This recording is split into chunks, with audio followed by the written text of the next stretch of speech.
ഈ ആഴ്ചയെ നമ്മൾ ലോകത്ത് എന്തൊക്കെ സംഭവിക്കുന്നു എന്ന് നിരീക്ഷിക്കുക. അത് നമ്മൾ ഇപ്പോൾ ഈ പറയുന്നതുമായിട്ട് ഒത്തുവരുന്നുണ്ടോ എന്ന് നോക്കിയിട്ട് വേണം ഈ കാളസർപ്പ അമൃതയോഗം ലോകത്തിനെ എങ്ങനെ ബാധിക്കുന്നു എന്ന് നമുക്ക് തീരുമാനിക്കാൻ. അതിനുവേണ്ടി മാത്രമാണ് ഈ വീഡിയോ ഇടുന്നത്. ഇപ്പോൾ പലയിടത്തും വിപരീതമായ സൈസിലുള്ള കാറ്റുകൾ, അങ്ങനെയൊക്കെയുള്ള കാലാവസ്ഥ സാധാ കാലാവസ്ഥ പോലെ അല്ലല്ലോ. അപ്പോൾ അതിനൊരു പ്രധാന കാരണം, ഈ കാറ്റിനൊക്കെ പ്രധാന കാരണമെന്ന് പറയുന്നത് ഗുരുവും രാഹുവും ഈ എല്ലാത്തിനെയും കൂട്ടുന്ന ഗ്രഹങ്ങൾ വായു രാശിയിലാണ് നിൽക്കുന്നത്. അതുകൊണ്ടാണ് വായു സഞ്ചാരം കൂടുന്നത്. ചിലയിടങ്ങളിലെങ്കിലും ഈ കൊറോണയൊക്കെ ഇങ്ങനെ വ്യാപിക്കുന്നുണ്ട്. പണ്ട് രാഹു മിഥുനൻ രാശിയിൽ വന്നപ്പോഴായിരുന്നു കൊറോണ ഉണ്ടായത്. ഇപ്പോൾ ഈ രാഹുവിൻ്റെ ദൃഷ്ടി അങ്ങോട്ട് വന്നിരിക്കുന്നു. പക്ഷെ ഗുരു ഉള്ളത് കൊണ്ട് ആശ്വാസം ഉണ്ടാകുമെന്ന് തന്നെയാണ് പ്രതീക്ഷിക്കുന്നത്. അത്രയും ഗുരുതരമാകില്ല.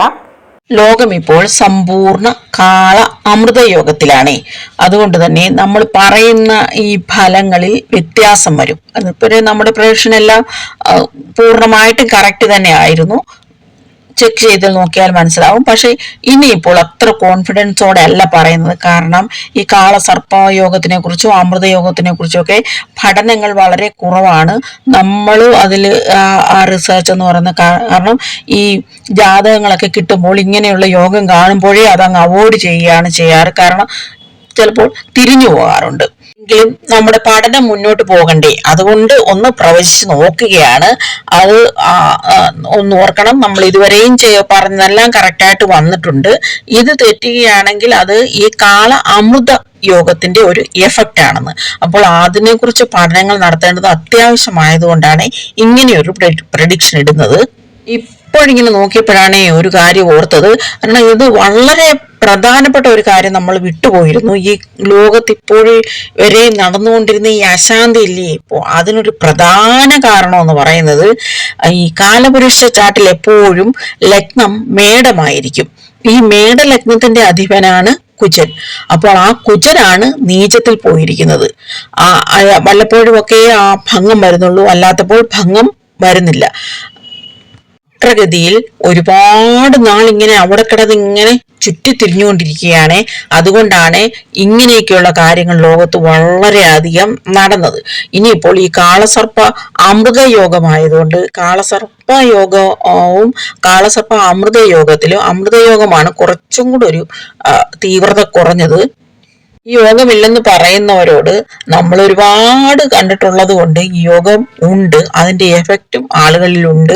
ചിലർക്കത് ഗുണവും ചിലർക്കത് ദോഷവുമാണ്. ഇപ്പോൾ ലോകത്തിന് അത് ഗുണമാണോ ദോഷമാണോ ഈ വരുന്ന 5 ദിവസം അല്ലെങ്കിൽ ഈ വരുന്ന ആഴ്ചയിൽ നമുക്ക് മനസ്സിലാക്കാൻ സാധിക്കും.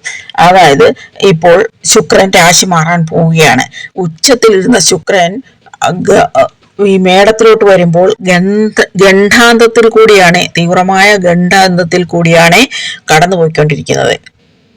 ബുധ നക്ഷത്രത്തിൽ നിന്നും കേതു നക്ഷത്രത്തിലോട്ടൊരു ചാട്ടം. അതായത് ജലരാശിയിൽ നിന്നും, അതായത് വെള്ളത്തിൽ കിടക്കുന്ന ഒരു സാധനം എടുത്ത് തീയിട്ടാൽ എങ്ങനെയിരിക്കും, അതുപോലത്തെ ഒരു അവസ്ഥ. അതും സംഭവിക്കുന്നത് എല്ലാ സുഖസൗകര്യങ്ങളുടെയും ഒക്കെ കാരകനായ ശുക്രനാണ്. ഏറ്റവും ശ്രദ്ധിക്കേണ്ടത് സ്ത്രീകളാണ്. അവര് ആ സമയത്തൊക്കെ പുറത്തു പോകുന്നത് വളരെയധികം ഒഴിവാക്കുന്നതാണ് നല്ലത്.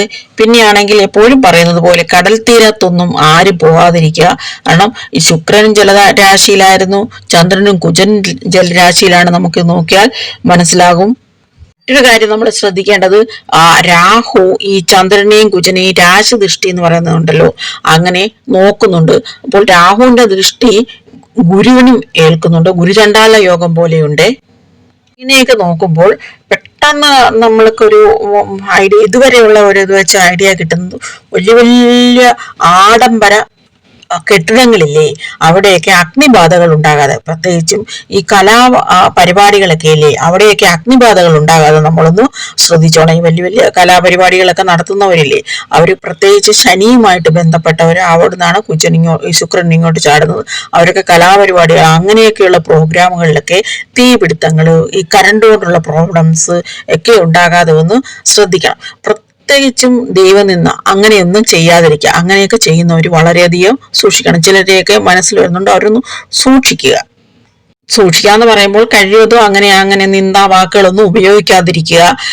വയറിംഗ് ഒക്കെ കറക്റ്റ് ആയിട്ടാണോ നോക്കുക, മൈക്കൊക്കെ ഒന്ന് പിടിക്കുമ്പോഴൊന്ന് സൂക്ഷിക്കുക. അതൊക്കെയാണ് ഉദ്ദേശിക്കുന്നത്. പിന്നെ കലാകാരന്മാർ വളരെയധികം സൂക്ഷിക്കണം. തിയേറ്ററുകളൊക്കെ അല്ലേ, അവിടെയൊക്കെ അഗ്നിബാധകളും അങ്ങനെയൊക്കെയുള്ള അതൊന്നും ഉണ്ടാകാതെ സൂക്ഷിക്കണം. വലിയ വലിയ ആഡംബര കെട്ടിടങ്ങളില്ലേ, അവിടെയും നമ്മളൊന്ന് സൂക്ഷിക്കണം.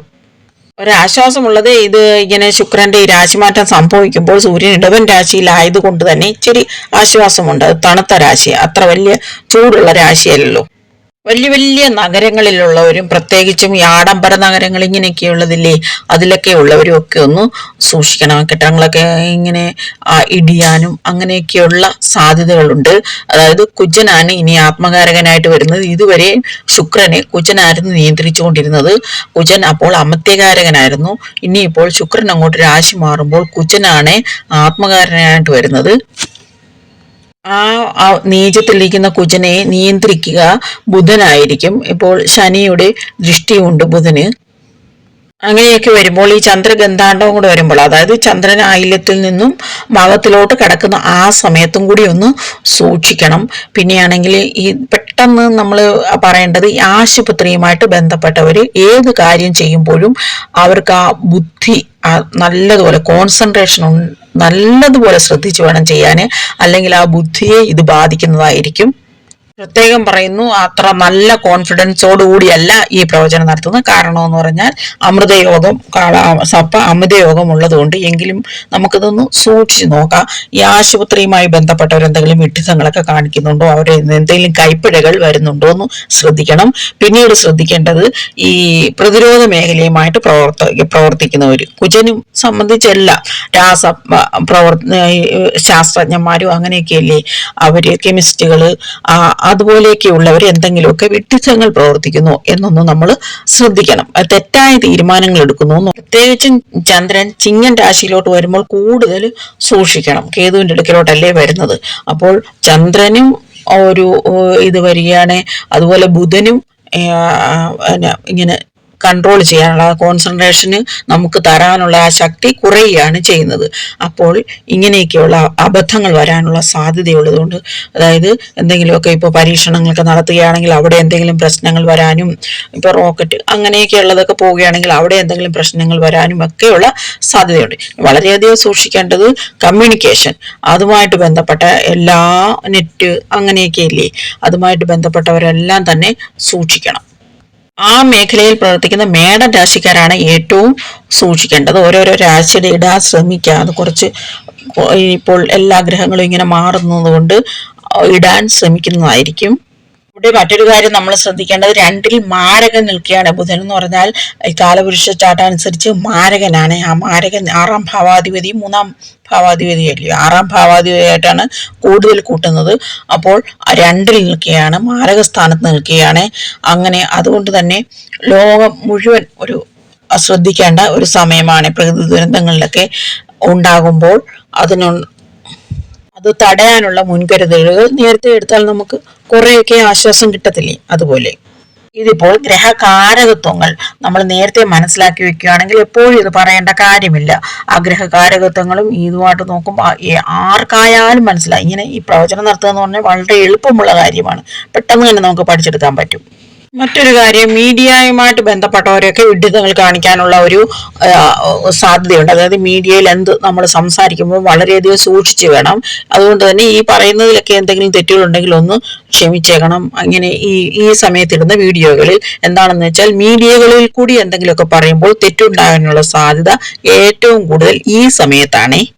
ഈ കാലപുരുഷന്റെ 3ാം സ്ഥാനത്തല്ലേ ഗുരു ഇപ്പോൾ സഞ്ചരിക്കുന്നത്. അപ്പോൾ 3ൽ ഗുരു സഞ്ചരിക്കുന്നത് അത്ര നല്ലതല്ല എന്ന് പറയും. നമ്മൾ ഗുരുവിന്റെ ചാരഫലങ്ങൾ ഇട്ടിട്ടുണ്ട്, അതൊന്ന് നോക്കിക്കോണേ.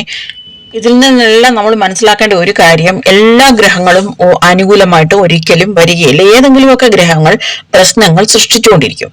അപ്പോൾ പിന്നെ ഈ അതിനാണ് ഈ ശാസ്ത്രം പഠിക്കുന്നത്. ആ ഏത് ഗ്രഹമാണോ പ്രശ്നം സൃഷ്ടിക്കുന്നത് ആ ഗ്രഹത്തിന് അനുകൂലമാക്കാൻ വേണ്ടിയുള്ള മന്ത്രങ്ങളും അതുപോലുള്ള പ്രാർത്ഥനകളും ഒക്കെ ചെയ്യും. അതിനൊക്കെയാണ് ഈ അമ്പലങ്ങൾ ഉള്ളത്. എല്ലാവരും ചോദിക്കുക എന്തിനാണ് അമ്പലങ്ങളെന്ന്.